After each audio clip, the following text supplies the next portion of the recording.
Bonjour et bienvenue dans la saison 2 du podcast Les conversations de Bordeaux INP. Ce mois-ci, nous avons rencontré Alain Dupuis, enseignant-chercheur et directeur de l'NCJ de Bordeaux INP, pour échanger avec lui sur les travaux de l'école. Dans cet épisode, il nous présente notamment le fort potentiel en géothermie, à la fois scientifique, technologique et pédagogique, que représenteront les futurs locaux de l'NCJ. Bonne écoute! Bonjour et bienvenue dans les conversations de Bordeaux INP. Nous sommes aujourd'hui avec Alain Dupuis, enseignant-chercheur et directeur de l'NCJ de Bordeaux INP. Nous le rencontrons aujourd'hui pour parler du nouveau bâtiment de l'école et de son potentiel en géothermie. Est-ce que dans un premier temps, vous pouvez vous présenter en quelques mots ? Oui, bonjour. Je suis donc enseignant-chercheur au sein de Bordeaux INP. Je suis professeur des universités en hydrogéologie et directeur de l'NCJ depuis un peu plus de 7 ans. Côté recherche, je travaille sur le devenir des ressources en eau et leurs différents usages, alimentation en eau potable, agriculture, industrie, thermalisme, énergie géothermique, et leur disponibilité et usage dans le contexte du changement climatique. Très bien. On va parler rapidement de l'NCJ, puisque c'est de son bâtiment dont il est question. Donc l'NCJ de Bordeaux INP fait partie de Bordeaux INP, un groupe de 9 écoles d'ingénieurs en Nouvelle-Aquitaine. Est-ce qu'on peut passer un petit peu en revue les spécialités de cette école ? Oui, bien entendu. Alors, l'NCJ forme des ingénieurs engagés pour la gestion durable des ressources naturelles. Les compétences sont basées sur les sciences de l'environnement et plus spécifiquement les sciences de la Terre. L'ingénieur NCJ est un ingénieur polyvalent en géologie, géophysique, hydrologie, hydrogéologie, écologie, chimie de l'environnement, etc. Il est aussi formé à avoir des connaissances de terrain. Le terrain, pour nous, est une spécificité, c'est très important. Il maîtrise les outils scientifiques basés sur les sciences de l'ingénieur, bien évidemment.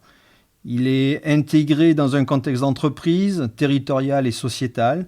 Et il a aussi, moi j'y tiens beaucoup, un savoir-être, un engagement, une communication, une analyse, un travail en équipe, un savoir-faire et un savoir le dire. Comme vous l'avez dit, vous formez des ingénieurs engagés pour la gestion durable des ressources naturelles. Vous m'avez confié que c'était une problématique au cœur même des travaux pour le nouveau bâtiment de l'NCJ de Bordeaux INP. Est-ce que vous pouvez nous en dire un peu plus ? Oui, alors ce nouveau bâtiment, c'est avant tout un démonstrateur. C'est un démonstrateur du savoir-faire que nous proposons à nos élèves, à nos étudiants. Alors c'est quoi ? C'est à savoir utiliser durablement les ressources environnementales. Et dans ce cas précis, c'est la chaleur terrestre via de la géothermie. Et on va l'utiliser pour chauffer et rafraîchir le futur bâtiment de l'NCJ avec un impact, bien entendu, le plus faible possible sur l'environnement.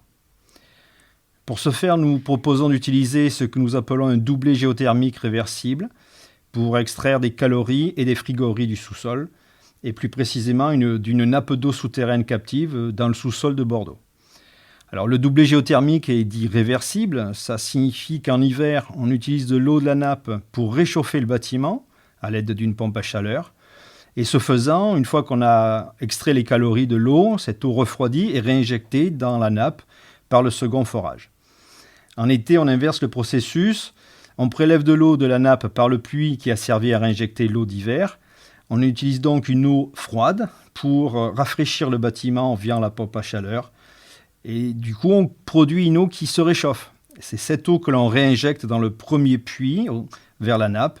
Et c'est ce puits qui sera utilisé l'hiver suivant pour produire l'eau chaude pour l'hiver. Et ainsi de suite. On a créé donc une boucle réversible. Alors, j'ai également voulu que le projet puisse servir de support pédagogique aux élèves et aux étudiants. C'est pourquoi, outre ce doublet, donc 2 puits supplémentaires, le projet comporte la réalisation de 4 piézomètres d'observation. Les forages, traditionnellement, les forages sont des outils, des puits dans lesquels on va pomper ou injecter de l'eau. Un piézomètre est un puits, un forage de plus petit diamètre dans lequel on ne va pas faire de manipulation de pompage ou d'injection.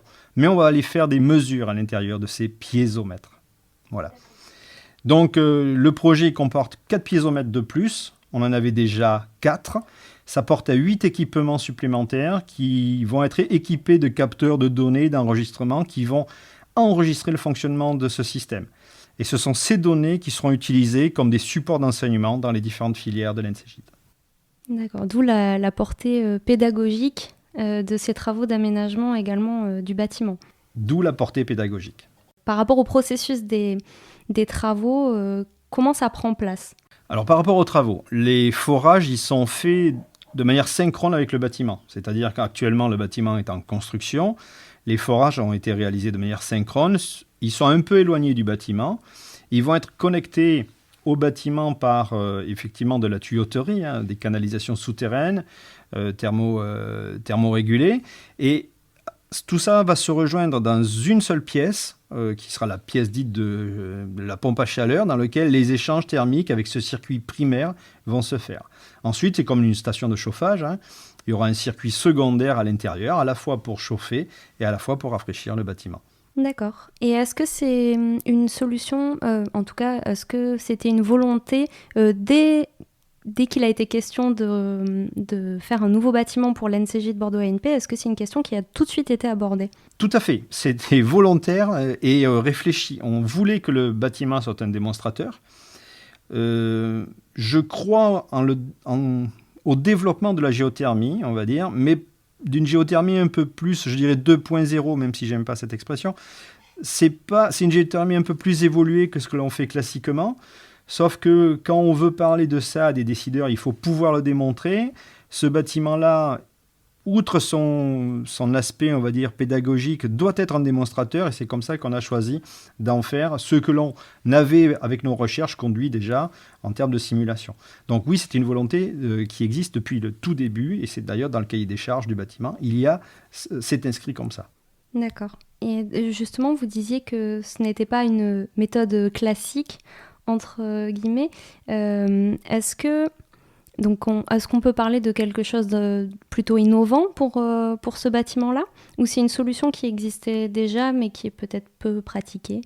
Oui, les doublés géothermiques réversibles n'ont pas été inventés ici, sont déjà déployés de par le monde, notamment dans les pays nordiques.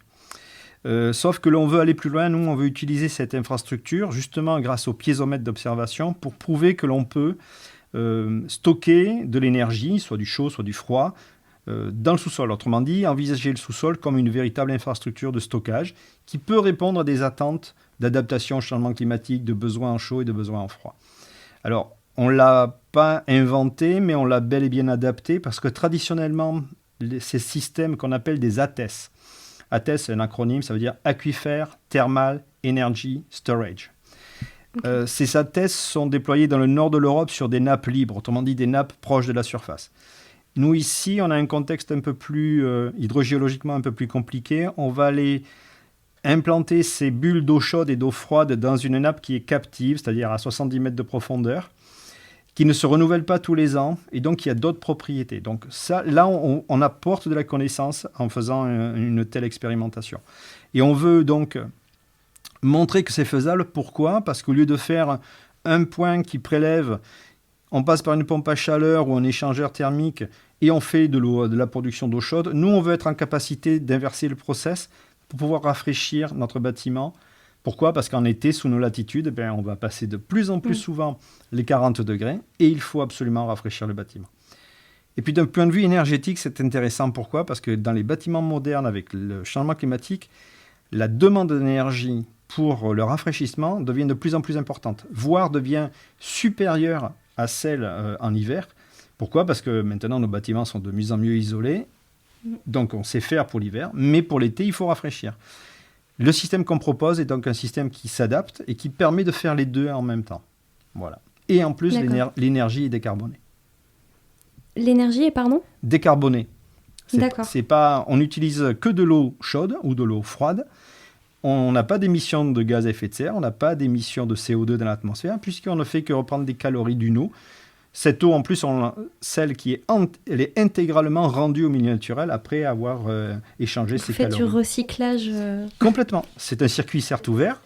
Au point de vue prélèvement sur la nappe, les prélèvements, c'est nul, le bilan est nul. Et on n'émet pas de gaz à effet de serre dans l'atmosphère pour chauffer et rafraîchir le bâtiment. Donc pour vous, ce seraient les avantages principaux, en tout cas de cette solution-là, ce serait ça ? Exactement. C'est typiquement. Surtout qu'on doit pouvoir aussi le déployer à une échelle intéressante, économiquement intéressante. Il faut prouver que ça marche déjà, mais ensuite, il faut aussi pouvoir le déployer à une échelle intéressante notamment à l'échelle d'une région comme la Nouvelle-Aquitaine ou le grand sud-ouest de la France, où on sait que l'on a des nappes du même type que celles que l'on a ici, pour pouvoir déployer cette technologie-là. Oui, justement, vous parliez dans les pays nordiques, que c'était une solution qui était déjà en tout cas exploitée. Et je me demandais, par exemple, est-ce que selon vous, c'est une innovation qui pourrait être étendue à d'autres structures publiques comme l'NCJ de Bordeaux INP, parce que vous parlez à l'échelle de la région. Qu'est-ce que ça aurait comme impact si on pouvait appliquer cette solution à d'autres structures publiques sur la région ? En fait, les structures qui peuvent accueillir ce type de technique, de technologie, on peut imaginer les hôpitaux, on peut imaginer les lycées, qui ont à la fois un besoin de chauffage en hiver et de rafraîchissement durant même les mois d'été ou voire le printemps. Tout ça, en fait, ce sont tous les bâtiments publics ou privés d'une certaine dimension qui ont besoin de fonctionnement à la fois en été et en hiver. Et où on va bientôt atteindre, voire dépasser cet équilibre, ce point d'équilibre entre quantité d'énergie pour chauffer, quantité d'énergie pour rafraîchir.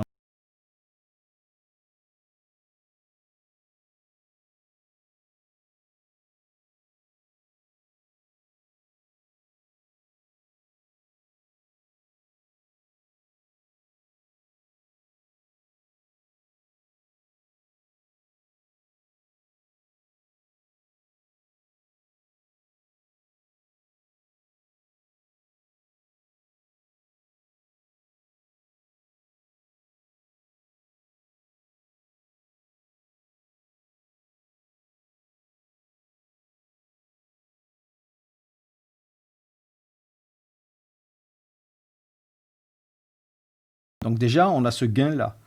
On a un gain qui est fonctionnel en hiver, un gain qui est fonctionnel en été.